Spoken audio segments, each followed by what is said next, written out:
वहाँ के मास्टर साहब 50-60 हजार रुपए पाते हैं, 50 से 60 हजार रुपए पाते हैं। उनका बच्चा कहाँ पढ़ता था? इलाहाबाद किसी महंगे कॉन्वेंट विद्यालय में, चाहे दिल्ली पब्लिक ले लीजिए, जॉनसन बिशप पब्लिक कॉलेज ले लीजिए, वहां पर 1-1 लाख रुपए महीने देकर के उनके बच्चे पढ़ते हैं। आप सोचिए, आपका बच्चा सरकारी विद्यालय में खिचड़ी खा रहा है और मास्टर साहब का बच्चा कहाँ पढ़ रहा है? इलाहाबाद दिल्ली कॉन्वेंट में। तो विचार करने वाली बात है कि नहीं?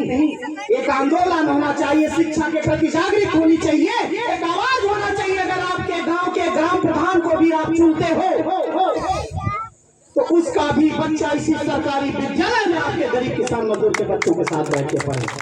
ऐसे भारत में बाबा साहब अम्बेडकर के सपने को साकार किया जा सकता है। मेरे बहुजन समाज के लोगों को अभी ज्यादा दूर नहीं जाना चाहता। अभी कल की घटना पर मैं प्रकाश डालना चाहता हूँ।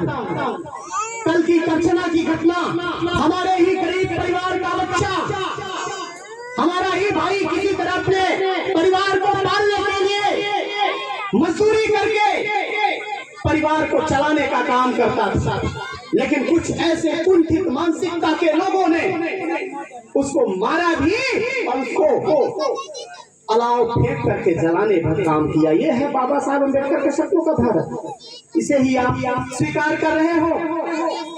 इसलिए मैं आपसे निवेदन करूंगा, खीर और गोबर दो तरह के लोग हैं। खीर खाओगे तो बाबा साहब अम्बेडकर के लिखे संविधान को पढ़ने का काम करोगे, गोबर खाओगे तो इस देश में आडंबर और पाखंड की तरफ आप अपने बच्चों को ले जाने का काम करोगे। ये भी बात याद रखना।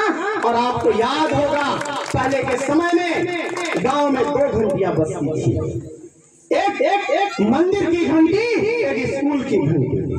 एक मंदिर की घंटी बजती है, जो बच्चे मंदिर की तरफ भागते हैं, जो मंदिर और मस्जिद ज्यादा और मजहब की तरफ भागते हैं, उनके बच्चे हमेशा भिखारी पैदा हुए हैं। और जो बच्चे विद्यालय की घंटी बजी है, जो बच्चे विद्यालय की तरफ गए हैं, उनके बच्चे हमेशा डॉक्टर, इंजीनियर, IAS से बाबा साहब अम्बेडकर साहब पैदा हुए। तो मैं आपसे निवेदन करने आया, आपसे आग्रह करने आया हूं। तो मेरे बहुजन समाज के लोगों, आप अपने हक और उनको लीजिए, उससे